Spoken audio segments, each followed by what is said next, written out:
Welcome friends. तो आज हम लोग बातें करने वाले हैं नॉट फॉर प्रॉफिट ऑर्गेनाइजेशन के लॉन्ग क्वेश्चंस की। वैसे क्वेश्चंस जो एग्जाम्स में जनरली 6 मार्क्स के पूछे जाते हैं। आइए स्टार्ट करें हम लोग।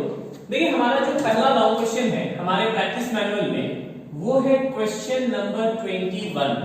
तो आइए फटाफट क्वेश्चन नंबर 21 देखेंगे हम लोग। क्वेश्चन नंबर 21 कह रहा prepare income and expenditure account from the following receipts and payment account. Receipts and payment account question में गिवन है और हमें बनाना है इनकम एंड एक्सपेंडिचर अकाउंट। ऐसे ही क्वेश्चंस एग्जाम्स में पूछे जाते हैं जिसमें receipts and payment account given होगा और आपको बनाना होगा income and expenditure account. Question में दिल्ली नर्सिंग सोसाइटी, ये एक एनपीओ का नाम है, nursing society, for the year ended 31 मार्च 2018। तो हमारा डेट भी गिवन है। आगे बढ़ते हैं। रिसिप्ट्स एंड पेमेंट अकाउंट, देखिए लिखा है receipts and payment account for the year ended 31 मार्च 2018।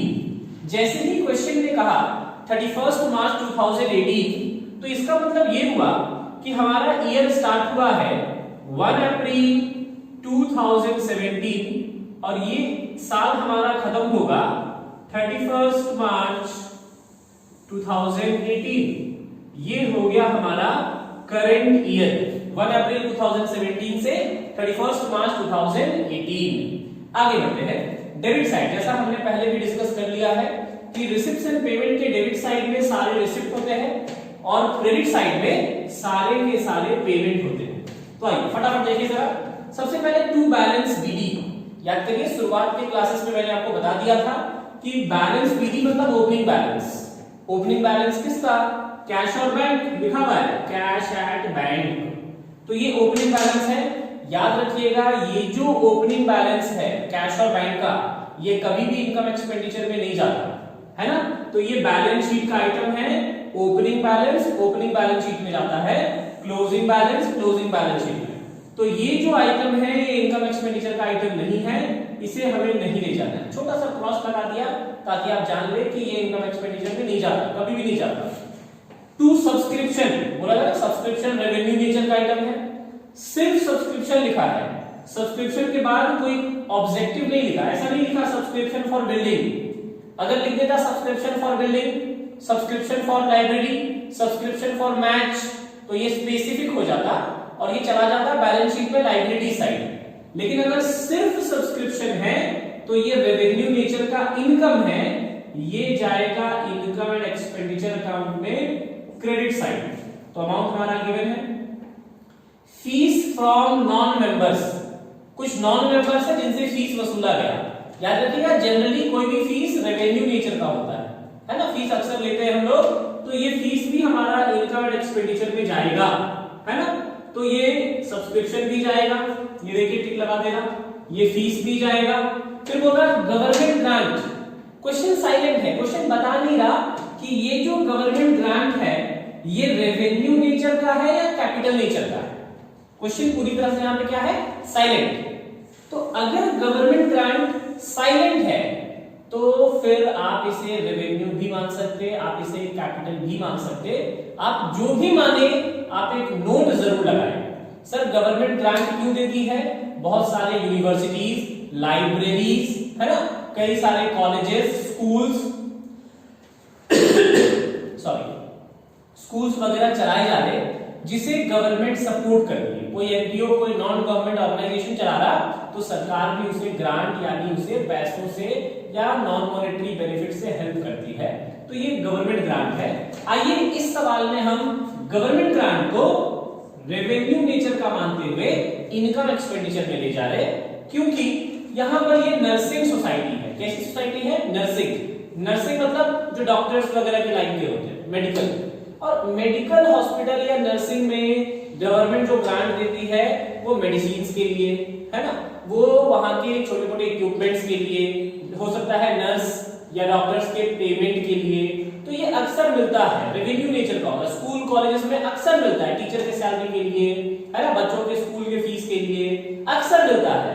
तो हम इसे रेवेन्यू नेचर का मानते हुए इनकम एक्सपेंडिचर में ले जाते हैं। आगे बढ़ते हैं। Donation for building fund, donation तो रेवेन्यू नेचर का था लेकिन यहां पर ऑब्जेक्टिव लगा दिया बोलता है डोनेशन फॉर बिल्डिंग फंड। जैसे ही यहां पर कंडीशन लगा दिया तो ये जनरल डोनेशन है, ये स्पेसिफिक डोनेशन हो गया।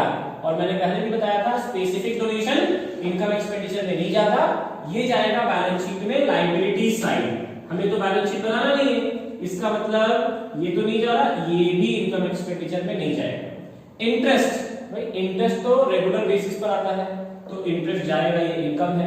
तो ये जितनी भी मैंने टिक लगाए हैं, है ना, ये देखिए यहां पर 1 2 3 और ये 4, ये 4 जो टिक लगाए ये सब इनकम एक्सपेंडिचर में क्रेडिट साइड।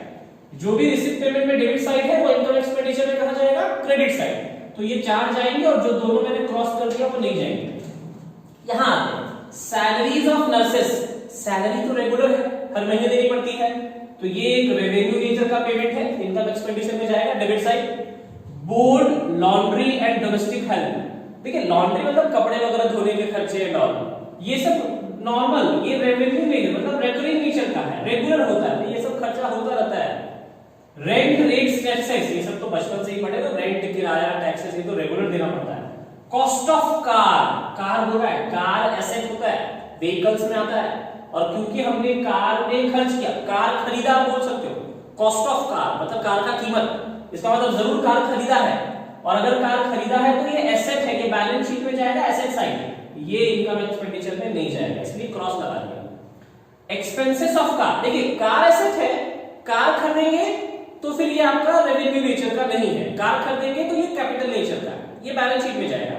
लेकिन कार पे अगर कुछ खर्चा कर रहे हैं, मान लीजिए कि कोई एम्बुलेंस है जिसपे हम खर्च कर रहे हैं रेगुलर बेसिस पे, तो वो खर्चा तो रेगुलर है ना, पेट्रोल का, मेंटेनेंस का, तो कॉस्ट ऑफ कार ये एसेट है, लेकिन एक्सपेंसेस ऑफ कार ये खर्चा है, ये इंसिडेंटल एक्सपेंसेस। ये जो ड्रग्स एंड इंसिडेंटल एक्सपेंसेस है, ड्रग्स मतलब मेडिसिन है ना, मेडिसिन को ड्रग्स भी कहते हैं, तो ये वो वाला ड्रग्स नहीं है, वो खराब वाला, ये मेडिसिन वाला है। इंसिडेंटल एक्सपेंस ये खर्चे हैं, एक्सपेंस तो लिख ही दिया। Balance sheet, cash and bank बोला था ना, ओपनिंग कैश या ओपनिंग बैंक बैलेंस, ये ओपनिंग बैलेंस शीट में जाता है, और ये क्लोजिंग वाला क्लोजिंग बैलेंस शीट में। हमें बैलेंस शीट नहीं बनाना, ना ओपनिंग वाला इनकम एक्सपेंडिचर में जाएगा, ना क्लोजिंग वाला जाएगा। तो आप देख सकते हैं मैंने टिक लगा दिया है कौन कौन से आइटम जाने वाले हैं। जो डेबिट साइड में है वो इनकम एक्सपेंडिचर के क्रेडिट में जाएगा, जो क्रेडिट में है वो इनकम एक्सपेंडिचर के डेबिट में जाएगा। लेकिन सवाल खत्म नहीं हुआ, क्वेश्चन में तो कुछ अलग से भी लिखा है। अगर इस रिसिप्ट एंड पेमेंट के बाहर कुछ लिखा है तो इसे एडजस्टमेंट बोलेंगे। क्या बोलेंगे? एडजस्टमेंट्स। आइए पढ़ते हैं। Donation of 10,000 received for building fund was wrongly included in subscription account। बहुत अच्छा लाइन लिखा है, रेक्टिफिकेशन ऑफ एरर का। बोलता है कि ये जो डोनेशन 10,000 का बिल्डिंग फंड, देखिए फिर से पढ़े, donation of 10,000 received for building fund, बोला 10,000 डोनेशन हमें बिल्डिंग फंड के लिए मिला था, wrongly included in subscription account, जो गलती से कहां मिक्स हो गया? सब्सक्रिप्शन में। इसका मतलब ये जो सब्सक्रिप्शन दिया है इसमें 10,000 बिल्डिंग फंड का है, तो हम 10,000 क्या कर देंगे? माइनस, क्योंकि वो सब्सक्रिप्शन है नहीं, वो तो बिल्डिंग फंड का पैसा गलती से उसमें जोड़ दिया, तो वहां माइनस हो जाएगा, और बिल्डिंग फंड में क्या हो जाएगा? प्लस। तो डोनेशन फॉर बिल्डिंग देखिए यहां पर, यहां प्लस हो जाएगा। ये देखिए, ये प्लस कहां पर होगा? बैलेंस शीट में, इस डोनेशन फॉर बिल्डिंग फंड के साथ। हमें तो बैलेंस शीट बनाना नहीं है, तो ये प्लस करके दिखाना नहीं है, लेकिन सब्सक्रिप्शन तो इनकम एक्सपेंडिचर में जाएगा, और ये इनकम एक्सपेंडिचर में माइनस करना है कितना? 10,000। आगे बढ़ते हैं। A bill of medicines purchased during the year amounted to 12,800 was outstanding। बोला मेडिसिन्स के, देखिए यहां पर लिखा है ड्रग्स एंड इंसिडेंटल एक्सपेंसेस, यही है मेडिसिन, यही मेडिसिन है हमारा। बोला इसमें एक आउटस्टैंडिंग है, मतलब एक ऐसा बिल जिसका अभी हमने पेमेंट किया नहीं है। अब डेफिनेटली क्वेश्चन ने ईयर नहीं बताया कि ये बिल किस साल का है, और जब ईयर नहीं बताया तो हमेशा करंट ईयर लेंगे, ये मानते हुए चलता है कि जरूर इस साल हमने मेडिसिन मंगाया था और अभी तक हमने पैसे चुकाए नहीं। और अगर इस साल का मेडिसिन का पैसा नहीं चुकाया तो ये क्लोजिंग आउटस्टैंडिंग है। कौन सा आउटस्टैंडिंग है? क्लोजिंग आउटस्टैंडिंग, याद रखिएगा। तो ये जो आउटस्टैंडिंग है ये क्लोजिंग आउटस्टैंडिंग है, और मैंने बोला था क्लोजिंग आउटस्टैंडिंग हमें हमेशा प्लस करना है। तो यहां पर क्लोजिंग आउटस्टैंडिंग को प्लस कर देंगे, कितना 12,800, 12,800 रुपए। बोला सर इसमें क्यों प्लस कर रहे? क्योंकि ड्रग्स और इंसिडेंटल एक्सपेंसेस में ही मेडिसिन आते हैं, है ना। आगे बढ़ते हैं नेक्स्ट। इसके बाद क्वेश्चन में लिखा है government grant is not for a specific purpose. लिख दिया, देखिए क्वेश्चन ने आसान कर दिया। Government grant is not for specific, बोला कोई स्पेसिफिक पर्पस के लिए नहीं है। अब जब ये स्पेसिफिक पर्पस के लिए नहीं है मतलब जनरल है, और जनरल है तो इनकम एक्सपेंडिचर में जाएगा। वैसे भी हमने साइलेंट मानते हुए वही माना था और क्वेश्चन तो बता भी दिया। अगर क्वेश्चन यहां बोलता कि it is for specific purpose तो फिर गवर्नमेंट ग्रांट इनकम एक्सपेंडिचर में ना जाकर बैलेंस शीट के लायबिलिटी साइड चला जाता है ना, क्योंकि स्पेसिफिक पर्पस के लिए नहीं है तो जनरल है, तो फिर ये इनकम एक्सपेंडिचर में जाएगा। साइलेंट केस होता कुछ बोलता ही नहीं, अगर ये सब नहीं लिखा होता तो जो मर्जी मानते कोई दिक्कत नहीं, है ना। तो याद रखिए गवर्नमेंट ग्रांट इनकम एक्सपेंडिचर में ही जाना है। That's all. क्वेश्चन हमने पूरा पढ़ लिया है, फटाफट इसको सॉल्व करें। हमने क्वेश्चन नंबर 21 का फॉर्मेट ऑलरेडी बना रखा है और ये सब डिस्कशन भी हो चुका है। तो आइए इनकम एंड एक्सपेंडिचर अकाउंट की बात करें। मैंने पहले ही बोला था डेबिट साइड में रिकॉर्ड किए जाएंगे सारे एक्सपेंडिचर्स और क्रेडिट साइड में रिकॉर्ड किए जाएंगे सारे इनकम्स। सो आइए पहले हम लोग अपने क्वेश्चन के रिसिप्ट्स एंड पेमेंट अकाउंट से स्टार्ट करेंगे। और हमारे क्वेश्चन के रिसिप्ट्स एंड पेमेंट अकाउंट में डेबिट साइड जो रिसिप्ट दिए हैं, मैंने बोला था कि रिसिप्ट्स एंड पेमेंट के डेबिट में जो आइटम है अगर वो रेवेन्यू नेचर के है तो वो इनकम एक्सपेंडिचर के क्रेडिट में जाएंगे, है ना। रिसिप्ट्स एंड पेमेंट का डेबिट तो इनकम एक्सपेंडिचर का क्रेडिट। तो आइए फटाफट बनाएं हम लोग। सबसे पहले यहां पर हम लोग स्टार्ट करेंगे सब्सक्रिप्शन से। कौन से आइटम्स जाएंगे कौन से नहीं जाएंगे ये मैंने पहले ही आपको बता दिया है, तो आई होप अब इसमें कोई परेशानी नहीं होगी। तो सब्सक्रिप्शन का अमाउंट है 1,11,500। अब यहां पर क्वेश्चन में एक एडजस्टमेंट था, line number 1 donation of 10,000 received for building fund. Building fund के लिए डोनेशन मिला, रॉन्गली इंक्लूडेड इन सब्सक्रिप्शंस, जो हमने गलती से सब्सक्रिप्शन में जोड़ दिया है तो उस अमाउंट को हटाएंगे, है ना। ये देखिए माइनस करेंगे डोनेशन फॉर बिल्डिंग्स फंड, इसे यहां से माइनस कर देंगे 10,000। सर क्यों माइनस कर रहे हैं, मैंने बताया ये इसलिए माइनस हो रहा क्योंकि ये 10,000 जो इसमें मिला हुआ है वो बिल्डिंग फंड के नाम से आया था, तो माइनस कर देते हैं। अमाउंट आएगा 10,1500 यानी 1,01,500। फिर यहां पर आ रहा है by fees from non members. मैंने बोला था फीस जनरली रेवेन्यू नेचर का मानते हैं हम लोग 27,000।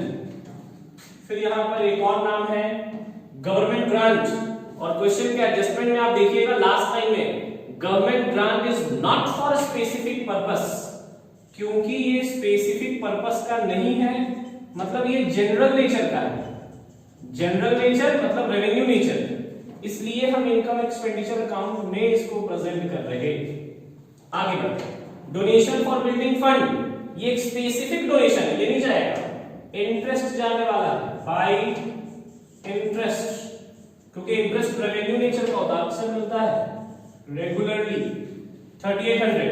इंटरेस्ट के ऊपर कोई एडजस्टमेंट नहीं था। आगे बढ़ते हैं। हमने रिसिप्ट साइड के जो भी नाम इनकम में होने थे वो लिख लिए। अब एक्सपेंडिचर्स पे आएंगे। पहला नाम salaries, salaries of nurses 65,600। Salaries के ऊपर कोई भी एडजस्टमेंट नहीं है। दूसरा है to board laundry and domestic help, ये इस नाम का भी एक पेमेंट हुआ था 38,000। इसके अलावा रेंट रेट्स एंड टैक्सेस,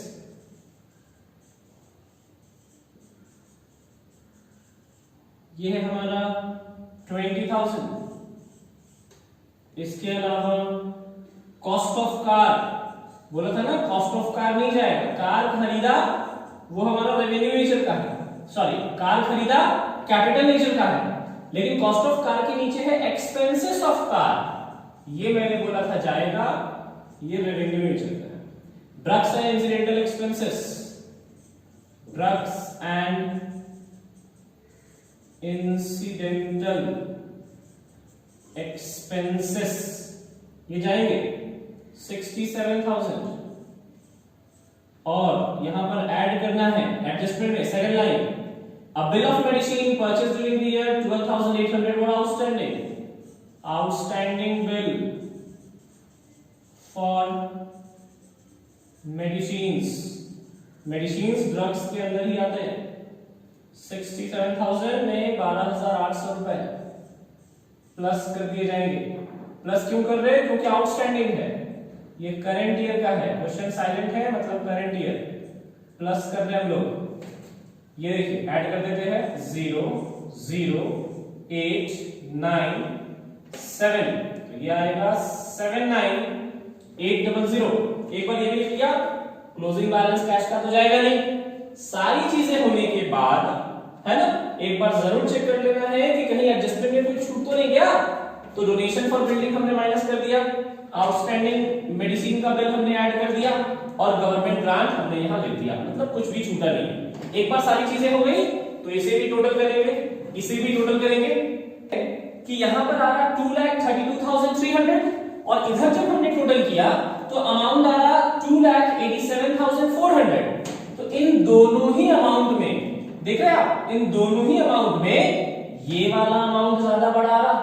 इसका मतलब इधर साइड का बैलेंस ज्यादा है, क्योंकि इधर का बैलेंस ज्यादा है तो इधर लिखेंगे 2,87,400 और क्योंकि ये अमाउंट ज्यादा है तो लार्जर अमाउंट दोनों साइड लिखते हैं 2,87,400। ये तो लेजर बैलेंसिंग में आप सीख चुके हैं, तो ये बड़ा वाला अमाउंट दोनों में लिख दिया। अब इधर तो ये बराबर इतना आ जाएगा, इसका टोटल तो ये हो रहा, बट इधर का टोटल तो इतना है जबकि होना इतना चाहिए। तो इस अमाउंट से इस अमाउंट को क्या करना है? माइनस। तो इसे हम लोग माइनस करेंगे और आप जैसे ही इसे माइनस करेंगे तो ये आएगा 55,100 और क्योंकि हमारा बैलेंस क्रेडिट साइड आ रहा तो ये हमारे लिए बनेगा डेफिसिट। ये देखिए ये आया बैलेंसिंग फिगर। ये जो हमने टोटल करके फिर माइनस किया इसको बोलते हैं बैलेंसिंग फिगर। यही हमारा फाइनल आंसर है। इस सवाल में डेफिसिट हमारा आंसर है, यानी एनपीओ ने जितना इनकम जनरेट किया उससे ज्यादा उसने खर्चा कर दिया। तो ये हमारा इनकम एक्सपेंडिचर कंप्लीट है ना। चल इसे कॉपी करेंगे, दूसरे सवाल में अभी हम लोगों ने इनकम एक्सपेंडिचर अकाउंट पर एक क्वेश्चन बनाया। आइए एक और क्वेश्चन जल्दी से देखें हम लोग। देखिए हम लोग अब बातें कर रहे हैं हमारे प्रैक्टिस मैनुअल से क्वेश्चन नंबर 23। ध्यान से देखेंगे, under mention receipts and payment account, बोला सामने एक रिसिप्ट्स एंड पेमेंट अकाउंट आपको दिया गया है फॉर द ईयर एंडिंग 31 मार्च 2014। देखिए ईयर एंडिंग 31 मार्च 2014 है, इसका मतलब 1 अप्रैल 2013 से 31 मार्च 2014 ये हो गया हमारा financial year of Negi club. नाम भी दिया है एनपीओ का। Prepare income and expenditure account for the same period, होता है इसी टाइम पीरियड के लिए इनकम एंड एक्सपेंडिचर अकाउंट बनाए। इसका मतलब ये हमारा करंट ईयर है। रिसिप्ट साइड में देखिए सबसे पहले है बैलेंस बीडी यानी ओपनिंग बैलेंस, कैश और बैंक। क्वेश्चन में बैंक लिखा है, बोला था ना ये कैश बैंक का जो ओपनिंग बैलेंस होता है ये इनकम एक्सपेंडिचर में नहीं जाता, ये बैलेंस शीट में जाता है। आगे बढ़ते हैं, सब्सक्रिप्शन ये जाता है इनकम एक्सपेंडिचर में और इस बार सब्सक्रिप्शन एक नहीं 1 2 3 अलग अलग साल के दिए गए। ध्यान से देखिए हमारा फाइनेंशियल ईयर कौन सा है? 31 मार्च 2014। तो ये जो 14 वाला है ये करंट ईयर का है, ये जो 13 वाला है ये प्रीवियस ईयर का है और ये जो 15 वाला है ये नेक्स्ट ईयर का है। और मैंने तो आपको सब्सक्रिप्शन में बहुत डिटेल में बता दिया था कि जब भी इनकम एक्सपेंडिचर अकाउंट के लिए सब्सक्रिप्शन की बातें करेंगे तो सिर्फ करंट ईयर का अमाउंट लेंगे और जब हमें previous year, next year, current year सब अलग अलग बता दिया तो हमें तो प्रीवियस ईयर को भूल जाना है। हमें तो नेक्स्ट ईयर को भूल जाना है, हमें इस इनकम एक्सपेंडिचर में सिर्फ और सिर्फ कौन सी ईयर से मतलब है, करंट ईयर, तो सीधा इसी को उठा लीजिए। आगे बढ़ते हैं, डोनेशन, सिर्फ डोनेशन लिखा है, यानी ये स्पेसिफिक पर्पस का नहीं है, जनरल पर्पस का है, ये जाएगा। सब्सक्रिप्शन तो जाना ही है। हॉल रेंट, रेंट तो जाएगा ही भैया, हो सकता है इनका कोई हॉल होगा जो किराए पर लगाकर कुछ इनकम करता होगा। Interest on bank deposit, bank में डिपॉजिट किया तो इंटरेस्ट मिलता रहता है, रेगुलर नेचर, रेकरिंग है, ये भी रेवेन्यू नेचर का रिसिप्ट है। इंट्रांस फीस, यहां पर सिर्फ इंट्रांस फीस लिखा है ना, तो कंट्रोवर्सी है, कभी-कभी इंट्रांस फी रेवेन्यू नेचर का मान लिया जाता है और कभी-कभी कैपिटल नेचर का।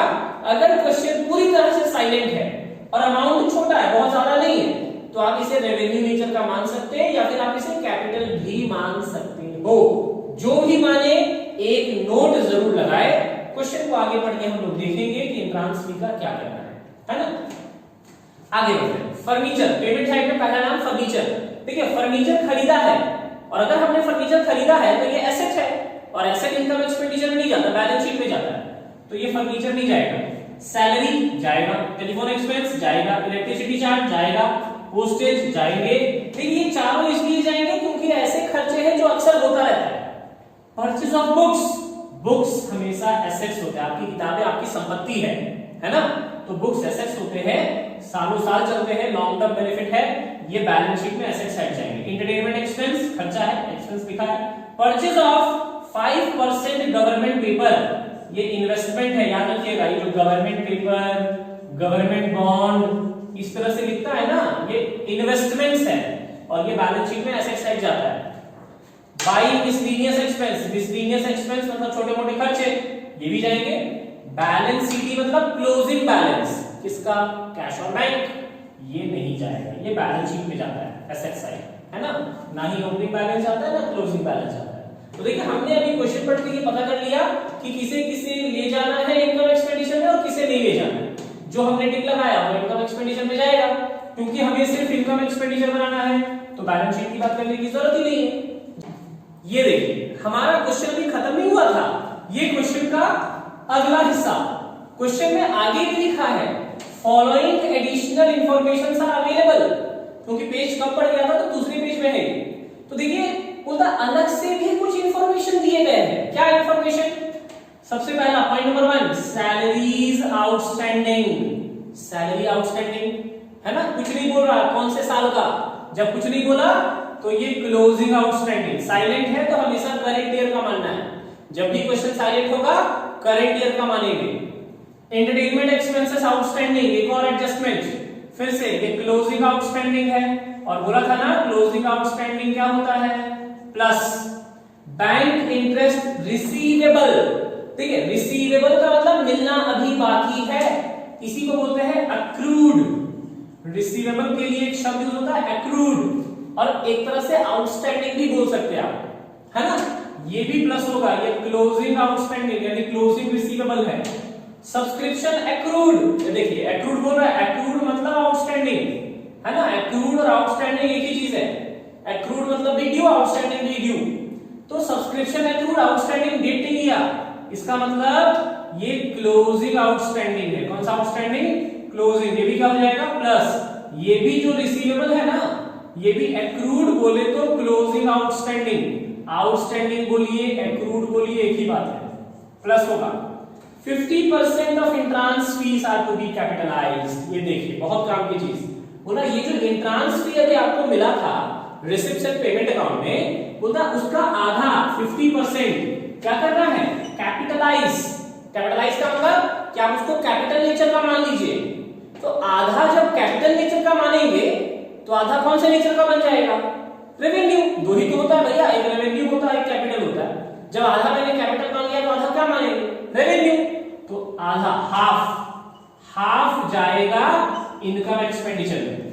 Furniture is to be depreciated at 10% per annum, furniture पे डेप्रिसिएशन चार्ज करना है, और डेप्रिसिएशन बिजनेस में एक्सपेंसेस होता है, बिल्कुल उसी तरह से एनपीओ भी डेप्रिसिएशन को एक्सपेंडिचर मानता है, और एनपीओ डेप्रिसिएशन एक्सपेंडिचर मानते हुए इनकम एक्सपेंडिचर में डेबिट साइड दिखाता है। और ये बातें मैंने पहले भी बताई हैं आपको, तो आप देख सकते हैं मैंने सारे एडजस्टमेंट पढ़कर समझा दिया है, हम लोगों ने क्वेश्चन नंबर 23 भी अच्छे से पढ़ के समझ लिया। आइए फटाफट सॉल्व कर ले क्वेश्चन नंबर 23। देखिए 23 में सबसे पहले रिसिप्ट साइड से स्टार्ट करेंगे और मैंने बोला था रिसिप्ट साइड जितने भी आइटम हैं वो इनकम एक्सपेंडिचर में क्रेडिट साइड जाते हैं, यानी इनकम साइड। तो आइए स्टार्ट करते हैं। सबसे पहले सब्सक्रिप्शंस, मैंने बोला था क्योंकि प्रीवियस ईयर, करंट ईयर और नेक्स्ट ईयर तीनों के अमाउंट दिए हैं, हमें तो सिर्फ करंट ईयर से मतलब है, तो करंट ईयर वाला यानी 2014 वाला, ये देखिए मैंने डायरेक्ट करंट ईयर का ले लिया, सिर्फ 2014 का। इससे क्या हुआ, अब हमें कुछ माइनस करने की जरूरत ही नहीं है क्योंकि मैंने पहले ही प्रीवियस और नेक्स्ट ईयर को छोड़ दिया है। अब सब्सक्रिप्शन के ऊपर एक एडजस्टमेंट भी था, है ना, एडजस्टमेंट नंबर 4, सब्सक्रिप्शन एक्रूड। याद रखिएगा एक्रूड मतलब आउटस्टैंडिंग, ये आउटस्टैंडिंग की बात कर रहा है। और क्योंकि क्वेश्चन में कुछ बोला नहीं तो ये क्लोजिंग आउटस्टैंडिंग है। एक्रूड बोलिए या आउटस्टैंडिंग, ये क्लोजिंग वाला है क्योंकि सवाल साइलेंट है। कितना आउटस्टैंडिंग है, 400, तो 400 प्लस करेंगे और ये अमाउंट हो जाएगा 10,400। आगे बढ़ते हैं। फिर है यहाँ पर डोनेशंस, क्योंकि डोनेशन को लेकर क्वेश्चन में कुछ नहीं कहा तो मानना है जनरल डोनेशन, और जनरल डोनेशन रेवेन्यू नेचर का होता है 2000। फिर क्वेश्चन में है हॉल रेंट, बता दिया मैंने हॉल रेंट भी रेवेन्यू नेचर का, रेंट तो एवरी मंथ मिलता है 300। फिर क्वेश्चन में आपको मिलेगा इंटरेस्ट ऑन बैंक डिपॉजिट, ये देखिए इंटरेस्ट ऑन बैंक डिपॉजिट्स कितना अमाउंट 450। ये देखिए इसके ऊपर भी adjustment, adjustment number 3, bank interest receivable. Receivable का मतलब होता है मिलना अभी बाकी है, बोले तो आउटस्टैंडिंग। और आउटस्टैंडिंग कुछ नहीं बोला, डेट नहीं है, डेट नहीं है मतलब क्लोजिंग आउटस्टैंडिंग मानिएगा। तो ये देखिए 150 टोटल हो गया 600, 450 मिल गए, 150 मिलने अभी बाकी है, इसका मतलब इस साल का इनकम कितना हुआ 600। नेक्स्ट बैंक इंटरेस्ट के बाद फिर आया है इंट्रांस फीस। इंट्रांस फीस के ऊपर भी एडजस्टमेंट है, adjustment number 5, 50% to be capitalized. भैया 50% बोला, आधा, तो भाई आपको क्या करना है, ये देखिए 50% कैपिटलाइज्ड, आधा कैपिटलाइज कर दिया ना, तो इंट्रांस फी का अमाउंट था कितना 1000, आधा कैपिटलाइज मतलब बैलेंस शीट में, तो बचा कितना हाफ, तो 1000 का आधा 500 रुपए। बोला सर 500 इधर गया, बाकी 500 बाकी बैलेंस शीट में जाएगा। हालांकि इस सवाल में बैलेंस शीट बनाना नहीं है तो दिखाने की कोई जरूरत भी नहीं है। तो ये भी हो गया। आगे बढ़ते हैं इंट्रांस फी का, तो आप देख सकते हैं डेबिट साइड के सारे आइटम खत्म हो गए, रिसिप्ट्स एंड पेमेंट के डेबिट साइड के सारे आइटम खत्म, अब क्रेडिट में आ जाएंगे। यहां पर सबसे पहला नाम आता है, फर्नीचर तो जाएगा नहीं, सैलरीज, और सैलरीज के ऊपर एडजस्टमेंट है शायद। सैलरीज का अमाउंट इस क्वेश्चन में है 2000 और क्वेश्चन ने कहा है सैलरीज आउटस्टैंडिंग, एडजस्टमेंट नंबर 1। फिर से आउटस्टैंडिंग बोला, डेट नहीं पता तो क्लोजिंग आउटस्टैंडिंग मानेंगे, 1500 है, प्लस करेंगे तो ये हो जाएगा 3500। तो आप देख सकते हैं काफी इजी है, बिल्कुल क्लास 11 की तरह। 2 टेलीफोन एक्सपेंसेस, टेलीफोन एक्सपेंसेस, और इसके ऊपर कोई एडजस्टमेंट्स नहीं है तो डायरेक्ट लिख दीजिए। Thereafter electricity charges, electricity charges, इसके ऊपर भी एडजस्टमेंट नहीं है तो डायरेक्ट लिख दीजिए। फिर आपको एक और नाम मिल रहा पोस्टेज एंड स्टेशनरी, और इसके ऊपर भी किसी तरह का एडजस्टमेंट नहीं है। परचेज ऑफ बुक्स, वो था ना, बुक्स एसेट्स होते हैं। एंटरटेनमेंट एक्सपेंसेस, एंटरटेनमेंट, एनपीओ अपने मेंबर्स के लिए एंटरटेनमेंट की व्यवस्था भी करते हैं और एंटरटेनमेंट एक्सपेंसेस का अमाउंट है 900, बट इसके ऊपर एडजस्टमेंट्स थे। देखिए लिखा है adjustment number 2, entertainment expenses outstanding, फिर से आउटस्टैंडिंग है, डेट नहीं दिया, इसका मतलब ये क्लोजिंग आउटस्टैंडिंग है और इसीलिए ये प्लस होगा, तो प्लस करेंगे 1400।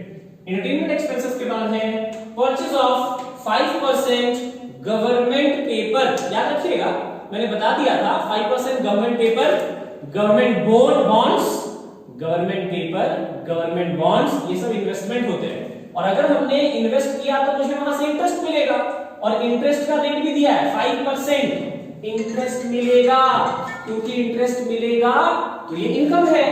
तो यहां पर हम लोग लिखेंगे bye interest on government paper और ये इंटरेस्ट कितना, इंटरेस्ट मिलेगा 5%। ये देखिए मैं यही लिख दे रहा 5% मतलब 5/100 और गवर्नमेंट पेपर कितने का है 8000, तो 8000 का 5% मिलना चाहिए ना भाई, पैसा इन्वेस्ट किए हैं हम, लेकिन डेट दिया है 110 और हमारा ईयर एंडिंग क्या है, ईयर एंडिंग है 31 मार्च 2014 और हमने खरीदा कब है, क्वेश्चन में देखिए 110 यानी अक्टूबर, तो अक्टूबर, नवंबर, दिसंबर, जनवरी, फरवरी, मार्च, सिर्फ 6 महीने, तो 6 मंथ मतलब 6/12। तो आप देख सकते हैं 0 0 कैंसिल, 6 2 जा कैंसिल, 2 4 जा कैंसिल, 5 4 जा 20, 200 रुपए 200 ये इंटरेस्ट। तो सर क्वेश्चन में तो दिया नहीं था इंटरेस्ट ऑन बैंक डिपॉजिट दिया था, बिल्कुल अगर क्वेश्चन में ये नहीं दिया इसका मतलब इंटरेस्ट मिलना अभी बाकी है, तो ये इंटरेस्ट एक तरह से एक्रूड है, आउटस्टैंडिंग बोलिए आप, और ये बैलेंस शीट में भी जाएगा एसेट साइड, है ना। हालांकि हमें बैलेंस शीट बनाना नहीं तो बैलेंस शीट वाला ट्रीटमेंट यहां नहीं देखेंगे। तो याद रखिएगा अगर कभी भी किसी भी इन्वेस्टमेंट के आगे रेट ऑफ इंटरेस्ट लगा है 5% 10%, तो इसका मतलब एक छुपा हुआ एडजस्टमेंट है ना, ये छुपा हुआ एडजस्टमेंट है और इसका इंटरेस्ट इनकम्स में जरूर दिखाना है। That's it. एक और बढ़ते हैं last one, by miscellaneous expenses भी है पेमेंट साइड, तो मिसलेनियस एक्सपेंसेस इधर चला जाएगा, ये देखिए मिसलेनियस एक्सपेंसेस 600 और जैसे ये हो गया तो कहानी खत्म। अब हम थिंग्स हो गए, तो आइए फटाफट एक बार हम लोग चेक कर ले कि कहीं एडजस्टमेंट में कोई छूट तो नहीं गया।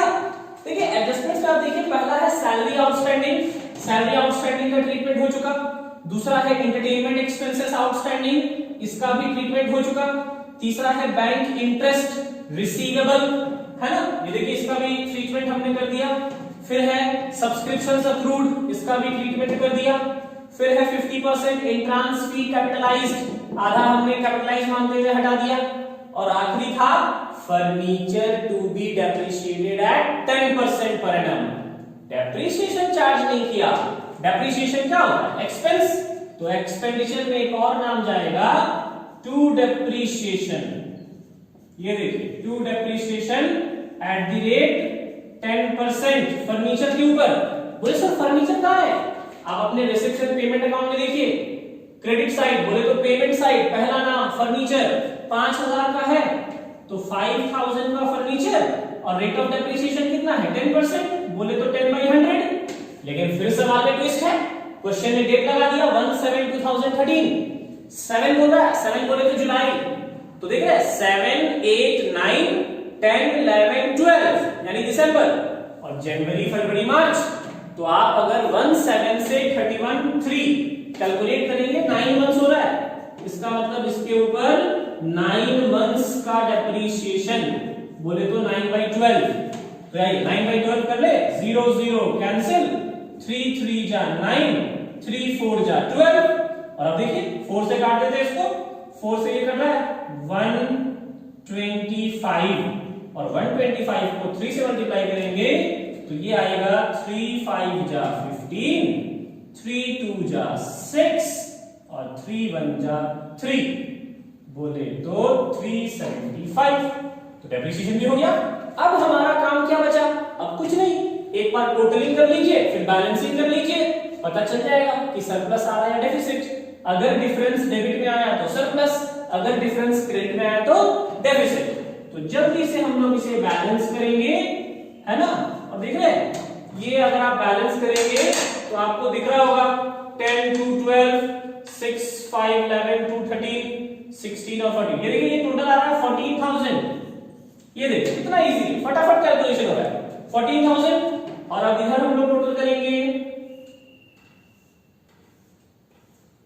लोगों ने इसे भी टोटल किया और आप इसे टोटल करेंगे तो आपको पता चलेगा कि इसका टोटल आ रहा है 6925। इधर का टोटल कितना आ रहा 6925, और 6925 अगर टोटल आ रहा 6925 और क्रेडिट का टोटल है 14,000, तो साहब लार्जर अमाउंट तो 14,000 है, तो 14,000 इधर भी लिखेंगे और इधर भी लिखेंगे, और इस 14,000 से इस 6925 को क्या करेंगे माइनस, और जब आप इसे माइनस करेंगे तो आपका फाइनल आंसर आएगा 7075, क्योंकि डिफरेंस डेबिट साइड है, क्या बोलेंगे इसे surplus. Balancing figure, balancing figure का मतलब कि टोटल अमाउंट से इसे माइनस करके ये आया, यही हमारा फाइनल आंसर। That's all. आइए 25 क्वेश्चन नंबर 25 कह रहा from the following receipts and payment accounts and further information supply. Further information ये वाला, ये जो अलग से इंफॉर्मेशन दिया है जिसे एडजस्टमेंट्स भी बोलते हैं। Prepare income and expenditure account, हमें फिर से क्या बनाने को कहा गया है, income and expenditure account for the year ended 31 मार्च 2015, है ना। तो ये हमारा करंट ईयर हो गया 1 अप्रैल 2014 से 31 मार्च 2015। That's it. Now receipts and payment account given है, कई सारे आइटम, सब कुछ एडजस्टमेंट है। आइए पहले हम लोग एडजस्टमेंट पढ़ लेते हैं और देख ले जरा कि कहां कहां गड़बड़ी है। सबसे पहला, treat half of the donation and legacies as income, है ना। बोलता है treat half of the donation and legacies as income. Income मान लीजिए आधा, डोनेशन का भी और लेगेसीज का भी। इसका मतलब ये हुआ कि ये देखिए यहां पर ये जो डोनेशन है ये वाला, इसका आधा जाएगा इनकम एक्सपेंडिचर में, आधा ही इनकम मानना है, और आधा जाएगा बैलेंस शीट में। इनकम मानना है मतलब रेवेन्यू मानना है, रेवेन्यू नेचर का मानना है, और जो बाकी का आधा बच गया वो बैलेंस शीट में मान लीजिए, लायबिलिटी साइड। तो डोनेशन का भी और लेगेसीज का भी आधा, है ना। डोनेशन जाएगा लेकिन कितना, हाफ। लेगेसी जाएगा कितना, हाफ। क्यों? क्योंकि क्वेश्चन कह रहा है treat half of donation and legacies as income. तो बोला सर बाकी का आधा किधर जाएगा, बाकी का हाफ जाएगा बैलेंस शीट के लायबिलिटी साइड। आगे बढ़ते, यहां एडजस्टमेंट में एक और है, एंडोमेंट इज ऑल कैपिटल। मतलब जितना भी एंडोमेंट है ये पूरा का पूरा कैपिटल। कैपिटल बोलने का मतलब पूंजी नहीं, कैपिटल बोलने का मतलब कैपिटल नेचर का, क्योंकि एंडोमेंट पूरी तरह से कैपिटल नेचर का है। ये जो एंडोमेंट है ये पूरी तरह से कैपिटल नेचर का है, तो ये हमारा इनकम एक्सपेंडिचर में नहीं जाएगा, है ना। ये एडजस्टमेंट के हिसाब से हम लोग ऑपरेट कर रहे हैं। फिर बोला 300 were owing for salary, 300 for salary and 50 for printing at the end of the year. याद रखिएगा ओइंग, ये जो शब्द है ना ओइंग, ओइंग शब्द का मतलब है आउटस्टैंडिंग, है ना। ओइंग शब्द का मतलब क्या है, आउटस्टैंडिंग। तो बोलता है कि 300 रुपए सैलरी के और 50 रुपए प्रिंटिंग के आउटस्टैंडिंग है एंड ऑफ द ईयर, साल के अंत में। तो ये देखिए सैलरी क्लोजिंग आउटस्टैंडिंग, है ना, कितना क्लोजिंग आउटस्टैंडिंग है सैलरीज का 300, ये देखिए, और प्रिंटिंग का क्लोजिंग आउटस्टैंडिंग 50 रुपीज। दोनों क्या हो जाएगा प्लस, क्योंकि क्लोजिंग आउटस्टैंडिंग प्लस होता है, ये तो पहले ही डिस्कस हो चुका है। आगे बढ़ते, 250 was paid for advertisement in advance for the coming year, आने वाला साल मतलब नेक्स्ट ईयर। बोलता 250 रुपए एडवर्टीजमेंट के हमने एडवांस में दिए। ये देखिए क्लोजिंग एडवांस, क्लोजिंग एडवांस क्योंकि कमिंग ईयर बोले तो नेक्स्ट ईयर, तो ये क्लोजिंग एडवांस है कितना 250। और बोला था ना क्लोजिंग एडवांस क्या होता है माइनस, इसी को तो प्रीपेड बोलते हैं। क्या बोलते हैं, प्रीपेड। ये प्रीपेड प्रीपेड का जिक्र हो रहा है, बात समझ में आ रही ना? दैट्स इट, इसके अलावा तो कुछ नहीं है। तो सारा एडजस्टमेंट हम लोग देख लिए, अब बाकी का पढ़ते हैं, है ना? देखिए सबसे पहले क्या था, बैलेंस बीडी बोला था ना, इनकम एक्सपेंडिचर में नहीं जाता है, ओपनिंग बैलेंस शीट में जाएगा। डोनेशन का तो हिसाब हो चुका, सब्सक्रिप्शन जाएगा, इंटरेस्ट जाएगा, चैरिटीज जाएगा। जिस तरह एनपीओ डोनेशन रिसीव करता है उस तरह चैरिटी देता भी है। तो ये पेमेंट साइड है, मतलब हमको चैरिटी मिला नहीं, हमने चैरिटी दिया, ये भी रेवेन्यू नेचर का माना जाता है।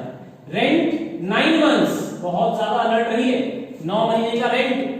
भाई एक साल में कितने महीने होते हैं? 12 मंथ्स, लेकिन हमने जो रेंट अभी तक पे किया वो कितने महीने का? 9। इसका मतलब 3 महीने का रेंट अभी बाकी है। तो यहां पर आउटस्टैंडिंग है, आउटस्टैंडिंग फॉर 3 मंथ्स, और ये आउटस्टैंडिंग फॉर 3 मंथ इस साल का है, करंट ईयर का। तो इसे हमें प्लस करना है, कितना सर? वो हम लोग देखेंगे, है ना? आगे बढ़ते। प्रिंटिंग का तो हिसाब हो चुका, प्रिंटिंग तो जाना ही है, और कुछ आउटस्टैंडिंग भी है जो प्लस कर देंगे। पोस्टेज जाएगा, चिट्ठी पिट्ठी भेजने का खर्चा। इन्वेस्टमेंट नहीं जाएगा, एडवर्टीजमेंट जाएगा। इन्वेस्टमेंट क्यों नहीं जाएगा सर? क्योंकि एसेट होता है, बताए थे पिछले क्वेश्चन में। एडवर्टीजमेंट खर्चा है, जाना ही जाना है। बैलेंस शीट ही नहीं जाता। तो ये जो मैं टिक क्रॉस लगा रहा, ये जो मैं लिख रहा, ये सब क्यों? ये सब इसलिए ताकि आप समझ जाए कि इनकम एक्सपेंडिचर में किन आइटम्स को शो करना है और किन आइटम्स को नहीं करना है ना? और साथ में ये भी ध्यान रखना है कि जो एडजस्टमेंट है उसका भी बराबर यहाँ कंसिडरेशन हो जाए, मतलब उसको भी बराबर कंसिडर किया जाए, कुछ छूट ना जाए। हम हमेशा सजेस्ट करते हैं अपने सारे स्टूडेंट्स को, आप सबको सजेस्ट कर रहे हैं कि जब भी कोई भी ऐसा क्वेश्चन आए जिसमें कोई पर्टिकुलर फॉर्मेट के अलावा एडजस्टमेंट दिया हो, तो मेरा ये मानना है कि आप इसे बाद में पढ़े, एडजस्टमेंट पहले पढ़े। एडजस्टमेंट पहले पढ़े और जिस जिस आइटम के ऊपर एडजस्टमेंट है उसको अलग से टिक कर ले या उसमें अलग से लिख ले। इससे क्या होगा, जब आप फॉर्मेट के अकॉर्डिंग जब आप एक एक आइटम को देखोगे तो जहां जहां एडजस्टमेंट है वहां वहां लिखा हुआ है, तो आप समझ जाएंगे कि इधर कुछ गड़बड़ है, ध्यान रखना है। तो इससे आपके आंसर्स में कुछ छूटेगा नहीं, है ना? That's it. क्वेश्चन हमने पढ़ लिया है, जल्दी से इसको भी सॉल्व करें। क्वेश्चन नंबर 25 भी पढ़ लिया, आइए जल्दी से बनाते हैं इसे।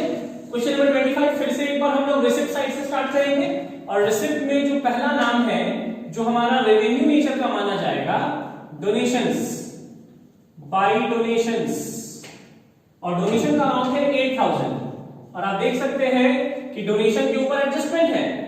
Treat half donation and legacy as income, मतलब हाफ ही इनकम माने।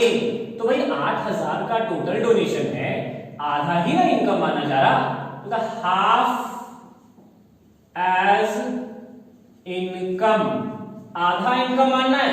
तो 8000 का हाफ कितना हो जाएगा? 4000। तो इनकम जितना मानेंगे उतना ही यहां प्रेजेंट करेंगे।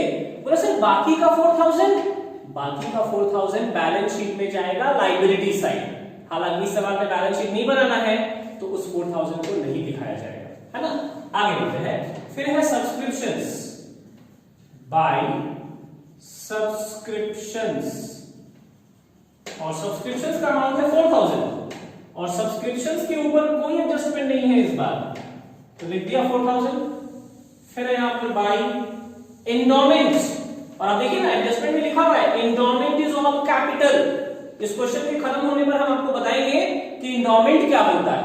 फिलहाल एंडोमेंट इज ऑल कैपिटल, और जब एंडोमेंट पूरी तरह से कैपिटल नेचर का है तो वो इनकम में नहीं दिखाया जाएगा, वो बैलेंस शीट में जाएगा। लेगेसीज, तो बाय लेगेसीज, लेगेसीज में भी लिखा हुआ है हाफ एज इनकम, आधा इनकम मानना है। देखिए लिखा है ना एडजस्टमेंट में, treat half donation and legacies as income. तो हाफ लेगेसी कितना है? 6000, 6000 का हाफ कितना हो गया? 3000। फिर है इंटरेस्ट, इंटरेस्ट के ऊपर भी एडजस्टमेंट्स नहीं है, तो बाय इंटरेस्ट 9700। ये देखिए रिसिप्ट साइड सब खत्म। अब आ जाते हैं हम लोग, रिसिप्ट वाला इनकम में चला गया, अब पेमेंट वाला जाएगा एक्सपेंडिचर में। सबसे पहला नाम चैरिटीज 14500, सैलरीज, और सावधान सैलरीज के ऊपर एडजस्टमेंट है 2600, एडजस्टमेंट पढ़ते हैं। 300 वेयर ओइंग फॉर सैलरीज, बोला था मैंने ओइंग मतलब आउटस्टैंडिंग, ये देखिए ओइंग बोले तो आउटस्टैंडिंग, कितना 300 ऐड कर दीजिए 2900 हो जाएगा। नेक्स्ट रेंट 9 मंथ्स, अरे बाबा यहां भी एडजस्टमेंट 1200 रुपए का रेंट, लेकिन बोलता है 9 मंथ। भाई हमने अकाउंटिंग तो 1 ईयर का करना है, 1 ईयर का मतलब होता है 12 मंथ्स, लेकिन ये जो 1200 रुपए है वो कितने महीने का है? 9 मंथ्स। ध्यान दीजिएगा, तो ये 9 मंथ्स का है, बट हमें तो 12 मंथ्स करना चाहिए। इसका मतलब 9 महीने का रेंट दे दिया, 3 महीने का रेंट देना भी बाकी है, तो जो बाकी है उसको आउटस्टैंडिंग बोलते हैं, और आउटस्टैंडिंग तो ऐड ना होगा, पता चलेगा। तो देखिए मैं यहां पर आपको कैलकुलेट करके दिखा रहा, ये देखिए वर्किंग्स, छोटा सा कैलकुलेशन, एकदम छोटा सा, outstanding rent is equals to, बताइए हमने 1200 रुपए दिए कितने महीने के लिए? 9, तो 1200 को 9 से डिवाइड करिए, क्या पता चलेगा? पता चलेगा 1 महीने का रेंट। बात समझ में आ रही? लेकिन हमको कितने महीने का चाहिए? हमको चाहिए 12 महीने का, तो मल्टीप्लाई कर दीजिए कितने से? 12। 1200 बाई 9 किया, जब 1200 बाई 9 किया तो 1 महीने का रेंट पता चला। बात समझ में आ रही? जब 1200 बाई 9 किया तो 1 महीने का पता चला, 9 महीने का 1200, तो 1 महीने का 1200 बाई 9, और हमें तो 12 महीने का चाहिए ना, इसलिए ये जो 1 मंथ का रेंट आया उसको कितने से मल्टीप्लाई करेंगे? 12 से। तो अब आप इसको सॉल्व कर सकते हैं, तो देखिए 3 3 जा 9, 3 4 जा 12, है ना, और ये देखिए 3 4 जा 12 कट गया, 4 4 जा 16। इसका मतलब 1 ईयर का रेंट, ये देखिए ये हम कैलकुलेट कर दिए आपके लिए, रेंट फॉर 1 ईयर, बोले तो रेंट फॉर 12 मंथ्स, ये मैंने कैलकुलेट किया रेंट फॉर 12 मंथ्स, 12 महीने का। अब आप बताओ 12 महीने का रेंट 1600 और 9 महीने का रेंट कितना है? 1200 रुपए, तो कितना बाकी है? तो आउटस्टैंडिंग कितना हो जाएगा? 1600 रुपए रेंट होता, जिसमें 1200 मिल चुका, तो बाकी कितना है?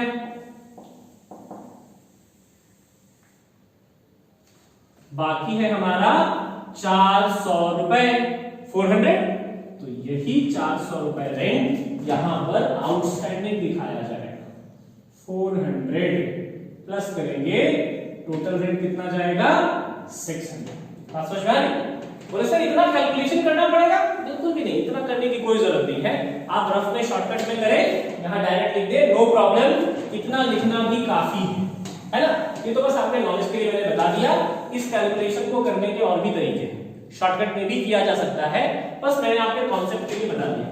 आगे बढ़ते हैं, रेंट के बाद हमारा अगला नाम है प्रिंटिंग, टू प्रिंटिंग, तो प्रिंटिंग 300, और प्रिंटिंग के ऊपर फिर से एडजस्टमेंट, प्रिंटिंग के ऊपर कह रहा 50 रुपए बाकी है, एडजस्टमेंट को पढ़िए, आउटस्टैंडिंग, इसी को ओइंग लिखा है, ओइंग बोले तो आउटस्टैंडिंग, 50 ऐड करेंगे, यानी प्रिंटिंग का खर्चा हो गया 350 का।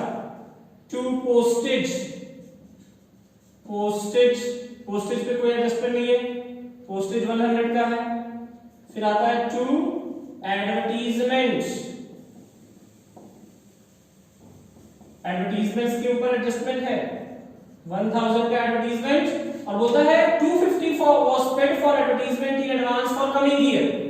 अगर आप एडजस्टमेंट का लास्ट लाइन पढ़िएगा तो लास्ट में लिखा है कि ये जो एडवर्टीजमेंट का पैसा हमने दिया उसमें 250 रुपए कमिंग ईयर, अगले साल का, इसको बोलते हैं प्रीपेड, माइनस होगा, ये एडवांस है, इसको क्या बोलते हैं? प्रीपेड, इसी को एडवांस भी लिख सकते थे आप। 250 बोले थे ना, क्लोजिंग एडवांस माइनस होता है, तो ये देखिए माइनस करेंगे 750 आएगा। इसके बाद इन्वेस्टमेंट, इन्वेस्टमेंट यहां नहीं जाता, इन्वेस्टमेंट जाता है बैलेंस शीट में। हाँ, अगर इंटरेस्ट ऑन इन्वेस्टमेंट होता तो वो यहां दिखाया जाता, बट वो नहीं है क्वेश्चन में। इसके साथ ही सारा खत्म हो चुका है ना, सारे एडजस्टमेंट्स हमने देख लिए।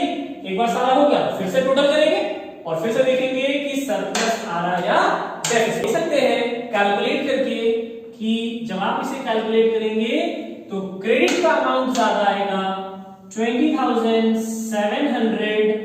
ये देखिए हमारा क्रेडिट का अमाउंट और डेबिट में अमाउंट का हमारा टोटल करके देखिए, खुद से आंसर आना चाहिए 20,700।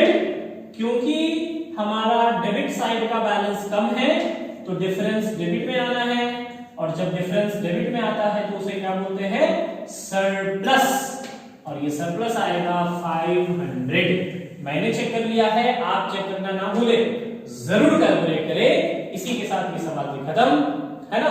सारे लोग जरूर प्रैक्टिस करेंगे घर पे, बहुत इंपॉर्टेंट टॉपिक है, चैप्टर जल्दी ही खत्म होने वाला है। That's all for